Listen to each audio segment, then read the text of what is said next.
The new society created after the Industrial Revolution was really unequal. The workers, industrial workers, lived and worked under very hard living conditions, but very soon they started organizing themselves to improve their way of living. The labor movement was formed by the groups of workers organized to pressure factory owners and governments. There were different ways of pressuring. Luddism. It was a movement based on the destruction of factory machines. According to Luddites, the workers lost their jobs due to new technologies that replaced the skilled workers. From this point of view, of course, the elimination of machines will solve the problem, because owners of factories will need to hire again workers to work if they have no more machines. Chartism. This movement was a pacifist one and with political goals. It was called Chartism because the movement presented a People's Charter to the British Parliament demanding labour rights and universal suffrage. At that time, workers couldn't vote. So the goal of having the right to vote, the universal suffrage, was an important one because it's the first step to gain more and more power, representation in the Parliament, and later power to decide and get better living conditions and better working conditions. Trade unions.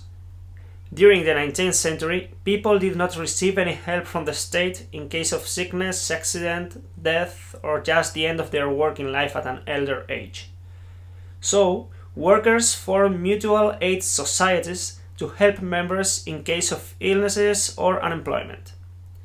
It was difficult at the beginning because the right of association wasn't allowed until 1824. Since 1824, workers replaced their mutual aid societies for trade unions. These trade unions were associations of workers demanding better working conditions, higher salaries, shorter work days, end to child labor, shorter female work days, etc. The way they put pressure on owners of the companies were the strike. Workers refused to work until certain demands were met. Philosophers considered this new society and this new economy the same way the Enlightenment thinkers criticized the old regime. The German philosophers Karl Marx and Friedrich Engels published an important essay in 1848, The Communist Manifesto. According to this work, society was divided between oppressors and oppressed, and it existed a class struggle between them. Before the Industrial Revolution, oppressors were the nobility and clergy because they owned the means of production. After the Industrial Revolution, the bourgeoisie is the new oppressor class. Peasants were the oppressed during the old regime, and industrial workers during and after the Industrial Revolution. Marx and Engels solved the problem of this unfair society by one way. That's the revolution.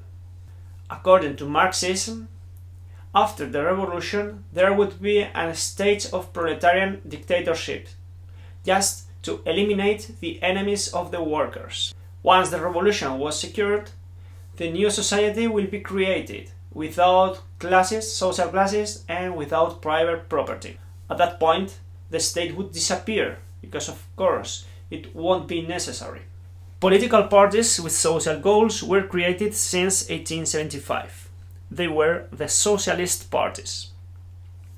Pierre-Joseph Proudhon and Mikhail Bakunin founded a new ideology, anarchism. The anarchism believed in workers' self-organization and opposed any form of state. They believed in collective use of property, rejection of political parties and elections. But they shared with communists the way of achieving their goals. That's the revolution. Labor organizations tried to unify an international way of working. So they created the first International Workingmen's Association in 1864. But it failed due to disagreements between anarchists and socialists. 25 years later, socialists created the Socialist International to coordinate Marxist labor organizations.